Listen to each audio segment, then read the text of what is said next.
Guys, welcome to my YouTube channel. आज का topic हम लोगों का बेहतरीन टॉपिक है जो कि आपको बहुत बहुत इम्पोर्टेंट होता है। देखो, जो भी एग्ज़ाम होगा ये क्या होता है, असेसमेंट आपका क्योंकि सब्जेक्ट में भी आता है, सब्जेक्ट की पेडोलॉजी में भी आता है और आपकी साइकोलॉजी में, बाल विकास में भी आता है। जो सीडीपी होती है उसमें भी ये टॉपिक इम्पोर्टेंट होता है। और आपका देखो, मैथ्स हुआ, आपका साइंस हुआ, आपका सोशल साइंस हुआ, एनीथिंग कुछ भी हुआ, उसमें असेसमेंट ज़रूर होता है। वो भी आपका अलग से पेडोलॉजी दी होती है। तो इस टॉपिक को हल्के में ना लें। इस टॉपिक से आपके 10 नंबर बनते हैं, सिर्फ सीडीपी में 2 नंबर बनते हैं और आपके टोटल एग्जाम में इसमें से 10 को 10 नंबर बनते हैं इस टॉपिक से। तो आज हम इस टॉपिक को इतने तरीके से अच्छे से करने वाले हैं जो आप ढंग से समझ जाएंगे और आज के बाद कोई भी गलती नहीं करेंगे। इस टॉपिक से आपके 10 नंबर पक्का पूरे एग्जाम में बनने वाले हैं। आज मेरी तरफ से 100% ले लो कि आपको एक भी कोई भी क्वेश्चन इसमें आपको अब कंफ्यूज नहीं रहेगा। क्योंकि क्या होता है, इसमें हम कंफ्यूज बहुत होते हैं। इस टॉपिक में हमारा पूरा टॉपिक की छोटी छोटी वीडियोस चलेंगी। आज हम करने वाले हैं असेसमेंट, फिर हमारा इवैल्यूएशन होगा, ओके, फिर उनके टाइप्स होंगे, फिर जो सीई होता है वो होगा, ठीक है। सब टॉपिक हम बारी बारी करने वाले हैं। तो आज हम करने वाले हैं आकलन, जिसको हम असेसमेंट बोलते हैं। तो आकलन क्या होता है, हम किसी भी चीज़ का हम ढंग से कोई इकट्ठा हुआ किसी भी चीज़ की जांच करना, आकलन करना, हम कहते हैं ना इसका आकलन कर रहे हैं, असेसमेंट कर रहे हैं। तो वो क्या होता है, असेसमेंट होता है। आकलन एक प्रकार का उपकरण है। क्या है, आकलन एक प्रकार का उपकरण है जो शिक्षार्थियों की उपलब्धियों को मापने के लिए डिज़ाइन किया जाता है। तो जो आकलन होता है वो क्यों किया जाता है, आकलन करते हैं हम तो बच्चे आकलन करके ही तो हमें पता चलेगा टीचर को कि कितना आया है, कितना नहीं आया है। जैसे कि हम लोग आकलन करते हैं, आपका टॉपिक बाय टॉपिक सीरीज चल रही है ना, तो हम टॉपिक पढ़ा, उसके बाद हम अपना आकलन करते हैं, अपने जिसको हम सेल्फ कहते हैं, जिसको हम ऐड करते हैं। लर्निंग एट होती है, ठीक है, असेसमेंट, लर्निंग एट असेसमेंट, जिसको हम सेल्फ होती है, जिसमें हम सेल्फ करते हैं, तो उसको क्या कहते हैं, वो भी एक आकलन होता है जो कि हम आगे पढ़ेंगे। तो हम किसी भी चीज़ का आकलन करते हैं, शिक्षण कितना उपलब्धियां हुई है, तो उसको हम क्या कहते हैं, आकलन कहते हैं। आकलन का मुख्य उद्देश्य बालकों की विकास दर का पता लगाने के लिए किया जाता है। ऑफ कोर्स आकलन करेंगे तो तभी तो हमें फाइंड आउट होगा कि बच्चा कितना सीख चुका है, कितना नहीं सीख चुका है। फिर उसके हिसाब से हम बच्चों का पता लगा लेते हैं कि कितना बच्चे उपलब्धियों पर पहुंच गया है। फिर उसका हम क्या करते हैं, निदानात्मक भी करते हैं आकलन के बाद, ओके। तो इसमें हमने कुछ बकवास आपको किताबी या कुछ भी एनीथिंग कुछ भी बोलो उस तरह से आपके मैंने डेफिनेशन या कुछ भी नहीं रख के दिया कि मैंने किताबी भाषा रख के दे दिया है। मैंने महत्वपूर्ण पॉइंट रख कर दिए हैं जो आपको हमेशा याद रखने हैं कि ये पॉइंट्स होते हैं और ये ही काम आते हैं, ठीक है। मैंने किताबी भाषा नहीं लिखी है ताकि आपको उसमें कोई डिफिकल्टी ना आए। हमने कुछ पॉइंट्स लिखे हैं जो कि इसमें होते हैं, ओके। तो शिक्षण अधिगम प्रक्रिया में सुधार, तो ये क्या करता है, जो असेसमेंट होता है हमें क्या बेनिफिट करता है, तो ये क्या करता है, शिक्षण अधिगमन प्रक्रिया में सुधार करता है। जो भी हमारा प्रोसेस होता है, इम्प्रूव टीचिंग लर्निंग प्रोसेस, जो हमारे टीचिंग लर्निंग प्रोसेस होती है हम उसमें सुधार करते हैं। जैसे कि बच्चे को हमने पढ़ाया, उसमें पढ़ाने के बाद हमने टेस्ट लिया, है ना। तो जैसे कि देखा नहीं आपने, मोस्टली देखा होगा कि बच्चों के टेस्ट में कम मार्क्स आते हैं किसी टॉपिक में, तो टीचर उस टॉपिक को दोबारा से पढ़ाती है। तो उसने क्या करा, टीचर ने वो एक चैप्टर पढ़ाया और उस चैप्टर को पढ़ाने के बाद उसने क्या किया, असेसमेंट किया, आकलन किया। तो उसमें उसने जज किया कि उसमें बच्चों को ठीक से समझ में नहीं आया, तो वो क्या करती है, दोबारा से उस टॉपिक को रिपीट करती है। रिपीट करने के बाद उसका फिर दोबारा से टेस्ट लेती है, ओके। तो ये होता है हमारा, क्या करती है, तो ये शिक्षण अधिगमन प्रक्रिया में सुधार करती है। तो हम जब प्रोसेस करेंगे तो उसमें सुधार करेगी, ओके। अधिगमन अंतराल का पता करना, लर्निंग गैप फाइंड, तो ये क्या करता है कि लर्निंग गैप फाइंड को भी करता है कि कितने में बच्चे में गैप हो गया, कितना नहीं हो गया, ओके। फिर नेक्स्ट है आपका, ये टीचर एंड लर्नर्स का होता है। ये किन दोनों के बीच की कड़ी होती है, ये आपके टीचर्स और लर्नर्स जो सीख रहा है, हम दोनों की, जैसे कि आप और हम लोग दोनों लोग, मैं आपका जैसे जजमेंट करती हूँ, मैं आपके टॉपिक वाइज आपके क्वेश्चंस लेकर आती हूँ, तो आप उसमें क्वेश्चंस लगाते हैं, तो उसमें आपको पता लगता है कि 30 क्वेश्चन है। फिर उसके बाद आप कमेंट करते नहीं है, आप प्लीज़ कमेंट करा करिए। कोई टॉपिक ना समझ में आए, कोई आपको किसी भी क्वेश्चंस में डाउट हुआ करे तो आप मुझसे क्वेश्चन में पूछ सकते हैं, ओके। फिर ये यह टीचिंग लर्निंग प्रोसेस ड्यूरिंग दौरान होता है। तो इसको आपको बात ध्यान रखनी है, जो आपका असेसमेंट होता है वो क्या होता है, लर्निंग जो आपकी चल रही होती है, प्रोसेस चल रहा होता है, वो ड्यूरिंग होता है, के दौरान होता है। जब हम अधिगमन शिक्षा देते हैं तो उसके क्या होता है, दौरान। ड्यूरिंग वर्ड हमें याद रखना है, इंग्लिश में इंग्लिश वाले और हिंदी में हिंदी वाले, दौरान और ड्यूरिंग। ओके, जैसे कि हमने बताया, मैंने अभी बच्चे को बताया, मैंने आपको एक टॉपिक बता दिया, मैंने पूछा बताओ आंकलन कितने टाइप्स के होते हैं, मैंने टाइप्स पढ़ा दिया आपको, मैंने पूछा आप आंकलन कितने टाइप्स के होते हैं, आपने बताया 2 टाइप्स के होते हैं, किसी ने 3 के बता दिए, किसी ने 4 के बता दिए, ढंग से नहीं सुना या कुछ समझ में नहीं आया एनीथिंग, बट वो क्या हुआ, हमने असेसमेंट लिया, कब लिया, के दौरान लिया। मतलब हम पढ़ाते चलते हैं, एक चैप्टर खत्म कर दिया, फिर उसके बाद असेसमेंट लिया, फिर नेक्स्ट चैप्टर लिया, तो उसके बाद नेक्स्ट चैप्टर लिया। हम क्लास में टॉपिक बाई टॉपिक पढ़ा रहे हैं, तब भी पढ़ाते पढ़ाते मैम ने टेस्ट में ले लिया, कोई मैथ सॉल्व कर रही हूँ मैं, उसमें पूछ रही हूँ बताओ बेटा इसका क्या होता है, बताओ तुम बताओ, चलो खड़े हो तुम बताओ इसका आंसर क्या होता है। ऐसे किसी भी क्वेश्चन को तुम बताओ, तुम बताओ, ऐसे भी कोई सी भी बीच में कभी भी during learning teaching learning process के ड्यूरिंग होती है ये। ओके, तो आकलन कब होता है, आपके दौरान होता है, जो भी हम टीचिंग करते हैं उसके दौरान होता है, लर्निंग और प्रोसेस ड्यूरिंग होता है। ओके, आकलन के प्रकार पढ़ते हैं हम लोग। आकलन के 2 प्रकार बताए हैं निश्चित तौर पे, और भी प्रकार होते हैं उनको भी हम देखेंगे, बट जो निश्चित तौर पे होते हैं आपके वो 2 टाइप्स के होते हैं। ओके, पहला होता है आपका रचनात्मक या रूपात्मक आकलन। इसको आप 2 तरह से 2 नाम मिल सकते हैं आपको, रचनात्मक और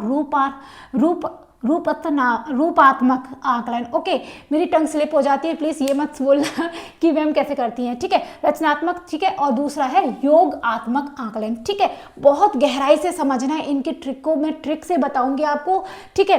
तो आप इनका इंग्लिश नेम याद रख लें तो वो बहुत बेहतर होगा, क्योंकि आपका ये चैप्टर इंग्लिश बेस की ट्रिक पे ही ज़्यादा है, तो आपको बहुत ज़्यादा बेनिफिट होगा। तो आप रचनात्मक या रूपात्मक की जगह बस फॉर्मेटिव असेसमेंट याद रखिए, क्योंकि हिंदी में अलग अलग नाम आ सकते हैं, बट आप इंग्लिश में नाम याद रखेंगे तो उसका नाम बस एक ही होगा, फॉर्मेटिव असेसमेंट। आपको फॉर्मेटिव असेसमेंट ही याद करना पड़ेगा, और बट आप हिंदी में करेंगे तो कंफ्यूज हो जाएंगे कहीं ना कहीं। तो मेरी सलाह है आप इंग्लिश में नाम याद रख लें प्लीज। आप हिंदी मीडियम में कोई भी हो, बट इंग्लिश में नाम याद रख लें, कुछ भी नहीं होगा, ठीक है। तो आप इसका पॉइंट यही समझिए कि रचना कुछ नहीं याद, पॉइंट यही है कि फॉर्मेटिव असेसमेंट। ओके, तो फॉर्मेटिव में क्या निकलता है, हमारा ट्रिक बनेगी हमारी, फॉर्मेटिव में क्या निकलेगा, फॉर्मेटिव में क्या निकलेगा, फॉर, ठीक है। फिर दूसरा होता है हमारा summative assessment.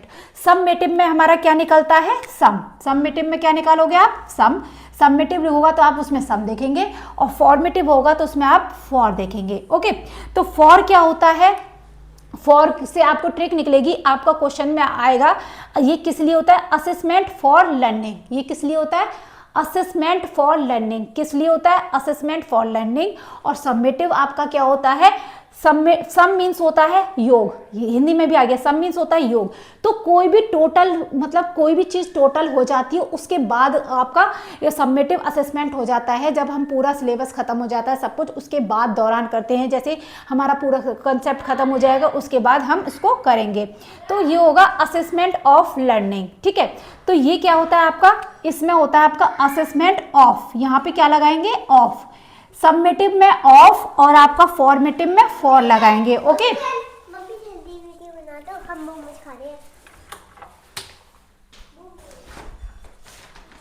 Sorry for disturbance. तो समेटिव मीन्स आपका योग हो जाएगा। ओके, असेसमेंट ऑफ लर्निंग, तो असेसमेंट ऑफ निकालेंगे, वो किस लिए हो जाएगा, समेटिव में, समेटिव असेसमेंट में। ओके, तो असेसमेंट ऑफ लर्निंग में आपका समेटिव, और असेसमेंट फॉर लर्निंग आपका फॉर्मेटिव असेसमेंट। ये ट्रिक आप याद रखना, फॉर्मेटिव किसके लिए होता है, फॉर के लिए, असेसमेंट फॉर लर्निंग, और आपका समेटिव किस लिए होता है, असेसमेंट ऑफ लर्निंग, ठीक है। तो ये आपको ध्यान रखना है। अब इसके हम पॉइंट देखते हैं, फॉर्मेटिव असेसमेंट कब होता है, कैसे होता है। तो ये क्या होता है आपका, ड्यूरिंग क्लास, कक्षा के दौरान होता है। जो फॉर्मेटिव असेसमेंट होता है हम कक्षा के दौरान करते हैं, ड्यूरिंग ऑफ क्लास करते हैं, ठीक है। जैसे हम क्वेश्चन पूछना, लाइक मैंने कोई भी क्वेश्चन पूछ लिया आपसे, अभी मैंने एग्जांपल दिया, ओके, फिर होता है आपका टीचिंग इम्प्रूव, शिक्षण सुधार के लिए होता है। ये किस लिए होता है? किसी भी शिक्षण सुधार के लिए। मैंने आपको बताया था, जैसे किसी बच्चे को समझ में नहीं आया, हमने टेस्ट मार्क्स लिए, पता लगा, तो हमने उसको दोबारा को अपनी शिक्षण को सुधारा, उसको वे देखा कि बच्चे को कैसे समझ में आए, या ऐसे डायग्राम से समझाया, अलग आपकी टीचिंग स्किल्स यूज़ करी, आपके स्मार्ट बोर्ड से पढ़ाया, मतलब अलग अलग टाइप से फिर शिक्षण में सुधार किया। ओके, तो ये शिक्षण सुधार के लिए होता है। ठीक है, यह कॉन्टिन्यूस चलता रहता है। तो जो आपका फॉर्मेटिव असेसमेंट होता है, ये कैसा है? आपका क्वेश्चन में आएगा कि ये कैसा चलता रहता है? ये कॉन्टिन्यूस चलता है, हमेशा चलता रहता है। ठीक है, चलता रहता है, जैसे हम क्वेश्चंस में देखेंगे तब पता लग जाएगा आपको कि चलता कैसे रहता है। ठीक है, जैसे कि आपका कि टीचर पूछता है, उसमें आप किसी भी सेंटेंस को देखेंगे कि वो चल रहा है या हो गया है। ओके, यह हमेशा समेटिव से अच्छा होता है। ये फॉर्मेटिव असेसमेंट को हमेशा समेटिव से अच्छा माना जाता है, क्योंकि देखो समेटिव क्या है? समेटिव हो गया, समेटिव कर दिया हमने, तो भाई समेटिव कर दिया मतलब सबमिट कर दिया। सबमिटिव मतलब सबमिट करना, मतलब सबमिट कर दिया, अब कुछ नहीं हो सकता, उसमें कुछ भी नहीं, इसमें कोई सुधार नहीं हो सकता, अब तो असेसमेंट हो गया तो हो गया। बट हमारा फॉर्मेटिव में क्या होता है? हम सुधार करते हैं, शिक्षण में सुधार करते हैं, इसलिए इसको अच्छा माना जाता है। ठीक है, इसमें आते हैं हम लोग योगात्मक आकलन। जो आपका सबमिटिव होता है, सबमिटिव आकलन होता है, वो क्या होता है आपका? हमेशा एंड में होता है। कब होता है? हमेशा एंड में होता है। ठीक है, ये रिजल्ट बेस्ड होता है। ऑफ कोर्स ये किस लिए होता है? रिजल्ट बनाने के लिए होता है। जब हम पूरा सबमिटिव असेसमेंट करते हैं, पूरा उसका हाफ ईयर का, ये इसमें आपका जैसे एग्जांपल ले लो, रिजल्ट बेस्ड आपका ईयरली ले लिया, ईयरली निकाल दिया, असेसमेंट है ना, हाफ ईयरली निकाल दिया, आपका P1 PT1 निकाल दिए, PT2 निकाल दिए, लाइक इस टाइप से कुछ भी रिजल्ट बेस्ड होता है। ये कैसा होता है? रिजल्ट बेस्ड होता है, इसमें कोई भी सुधार नहीं हो सकता है। ठीक है, एक नोट और ऐड कर लीजिए, फॉर्मेटिव असेसमेंट सबमिटिव असेसमेंट तो हो सकता है, क्यों नहीं हो सकता? ये तो इसमें हो सकता है। ठीक है, तो आपका फॉर्मेटिव क्या है? फॉर्मेटिव असेसमेंट, फॉर्मेटिव असेसमेंट आपका असेसमेंट क्या हो सकता है? सबमिटिव हो सकता है। ठीक है, ये क्या हो सकता है? इसमें सबमिटिव हो सकता है, बट आपका सबमिटिव फॉर्मेटिव असेसमेंट नहीं हो सकता है। ओके, तो और भी हम कुछ और बेहतरीन से ट्रिक देखते हैं आपके लिए। आओ कुछ शॉर्ट तरीके से अपना रिवाइज करते हैं, और जो कि आपका कभी गलती नहीं करेगा और हमेशा ऐसे ही आता है। ठीक है, तो असेसमेंट क्या है? Assessment for learning. क्या देखोगे आप? असेसमेंट फॉर लर्निंग आएगा, तो जब फॉर होगा तो फॉर से क्या लोगे आप लोग? Formative assessment. इसीलिए मैंने बोला है कि इंग्लिश को लेकर चले। तो आपका क्वेश्चन में आएगा सीखने के लिए आकलन, हिंदी वालों के लिए सीखने के लिए आकलन क्या होता है? Formative assessment. ठीक है, जिसको हम रचनात्मक आकलन बोलते हैं। ठीक है, फिर आपका सीखने का आकलन, तो सीखने का आकलन को क्या बोलते हैं हम? समेटिव असेसमेंट, योगात्मक। ठीक है, हिंदी में लिखूं क्या? इसको लिख दूं क्या? ठीक है, ओके, लिख देती हूँ, योगात्मक। ओके, आकलन। तो जो सीखने का आकलन होगा वो योगात्मक आकलन होगा, जो सीखने के लिए आकलन होगा वो रचनात्मक होगा। ओके, आकलन।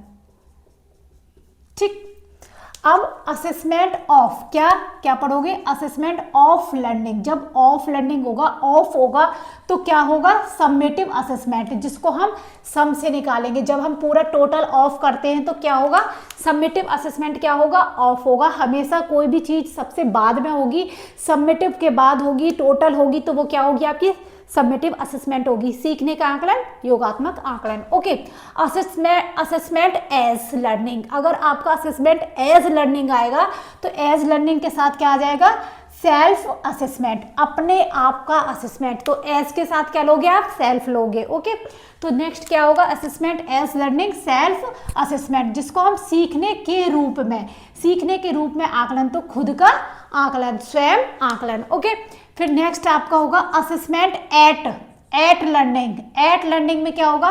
पीयर या ग्रुप असेसमेंट होता है, जिसको हम सहपाठी के साथ करते हैं। जैसे कि कोई भी टॉपिक मैंने समझाया आपको समझ में एक बच्चे को आ गया, दूसरे फ्रेंड को नहीं आया, तो उन्होंने आपस में डिस्कस करा, पीयर ग्रुप करा, पीयर मतलब सहपाठी, उन दोनों के साथ एक दूसरे के साथ लर्निंग करी, तो वो क्या हो जाएगी आपकी असेसमेंट एट लर्निंग हो जाएगी। तो अब आपको कोई कंफ्यूजन नहीं होगा। For assessment for learning formative, assessment of learning summative, assessment as learning self assessment, और असेसमेंट एट लर्निंग तो पीयर ग्रुप असेसमेंट। ओके, फिर असेसमेंट के कुछ अन्य भाग हैं जो कि आप लोगों को किसी भी रूप से आपने कहीं भी पढ़ा होगा, बस ये 2 ही पॉइंट्स पढ़े होंगे, आगे नहीं पढ़े होंगे, जो कि हमारे CTET में, DSSB में, हाई ये आपके एग्जाम होते हैं CTET में भी आते हैं, जो कि आपका सिलेबस में भी दिया है। तो अन्य भाग जो असेसमेंट होता है, एक तो होता है स्कूल बेस्ड असेसमेंट, कैसा जो भी हम आकलन करते हैं वो स्कूल के आधार पर करते हैं, स्कूल आधारित, स्कूल बेस्ड असेसमेंट, ठीक है। फिर दूसरा होता है BBA, तो बोर्ड बेस्ड असेसमेंट, जिसको हम बोर्ड आधारित आकलन कहते हैं, ठीक है। तो एक तो स्कूल असेसमेंट करता है, जैसे कि 9th तक आपका स्कूल असेसमेंट करता है, ठीक है। फिर जब आप 10th में आ जाते हो, बोर्ड एग्जाम में आ जाते हो, तो असेसमेंट कौन करता है? बोर्ड, आपका मानक शिक्षा जो होती है, ठीक है, तो वो बोर्ड करती है आपका असेसमेंट। अब स्कूल का कोई रोल नहीं होता, उसको हम बोलते हैं बोर्ड आधारित आकलन, और जो स्कूल विद्यालय आधारित आकलन। तो इसमें देखते हैं कि क्या क्या होता है, क्या क्या नहीं होता है। इसमें टेस्ट टीचर बनाती है सबको, जब जो भी टेस्ट होगा, जो भी आकलन लेगा, असेसमेंट बनाएगा, तो वो कौन बनाएगा? स्कूल का बंदा ही बनाएगा, टीचर बनाती है, ओके। स्कूल बेस होता है, वो स्कूल टेस्ट आते हैं, इसलिए इसको नॉन स्टैंडर्ड टेस्ट कहते हैं। तो आपका एक क्वेश्चन बनता है इसमें से बहुत बहुत इंपॉर्टेंट, कि नॉन स्टैंडर्ड टेस्ट कैसे होते हैं? वो स्कूल बेस्ड होते हैं, स्कूल बेस्ड। और जो आपके स्टैंडर्ड टेस्ट होते हैं, स्टैंडर्ड टेस्ट इसमें मैंने लिखा नहीं, ये स्टैंडर्ड टेस्ट होते हैं, ओके। तो ये क्या होते हैं? आपके स्टैंडर्ड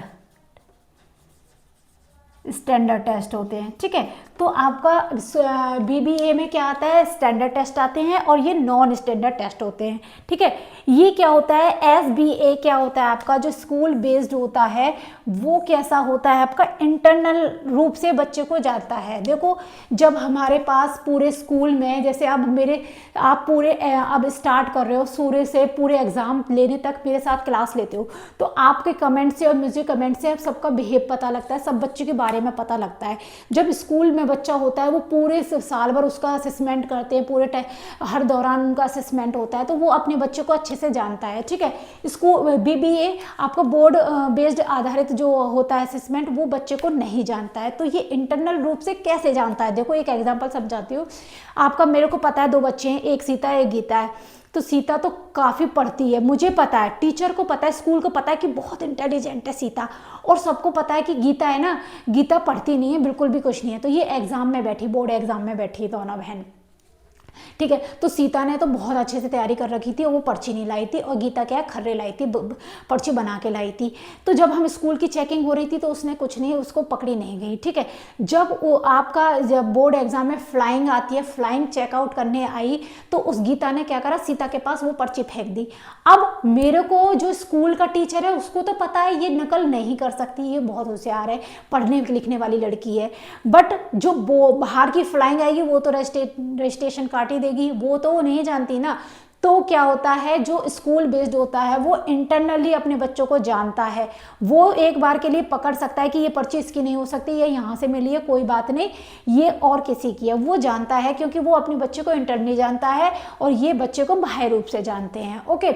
यह फॉर्मेटिव असेसमेंट होता है। जो स्कूल बेस्ड होता है वो फॉर्मेटिव होता है, ऑफकोर्स, क्योंकि देखो, हम जब पढ़ा रहे हैं, बार बार उसमें रिजल्ट आउट पता कर रहे हैं बच्चे का, अब लास्ट टाइम पे भी करते हैं, तो हम उसको एक्स्ट्रा क्लास देते हैं, बच्चों को समझाते हैं, ठीक है। बट BBA जो बोर्ड बेस्ड असेसमेंट होता है, ये एक्सटर्नल होता है, एक्सटर्नल रूप से होता है, और ये फॉर्मेटिव नहीं होता, ये सबमिटिव होता है, क्योंकि जब एग्जाम दे दिया तो उसका अब रिजल्ट आउट आना ही आना है, अब उसमें कोई करेक्शन नहीं हो सकता, वो आपने सबमिट कर दिया, सबमिटिव असेसमेंट सबमिट कर दिया आपने, अब जो है वो रिजल्ट बताएगा आपका कितना हुआ, इसमें कोई सुधार नहीं किया जा सकता। तो ये असेसमेंट के कुछ अन्य भाग थे। आई होप आप लोगों को अच्छी लगी हो वीडियो। प्लीज़ आप लोगों को वीडियो अच्छी लगे तो लाइक करें, और ज़्यादा से ज़्यादा सब्सक्राइब करें, मुझे थोड़ा मोटिवेशन दें। अब हम नेक्स्ट वीडियो में मिलते हैं, इसके और भी पार्ट करेंगे, हम 1 बाय 1 पार्ट करते रहेंगे, और आपको वीडियो अच्छी लगेगी। प्लीज़ इस वीडियो को करना ना भूलें, क्योंकि ये वीडियो आपकी 10 नंबर की बनाती है, ये आकलन आपका हर सब्जेक्ट वाइज भी आता है। Thank you, bye bye, take care.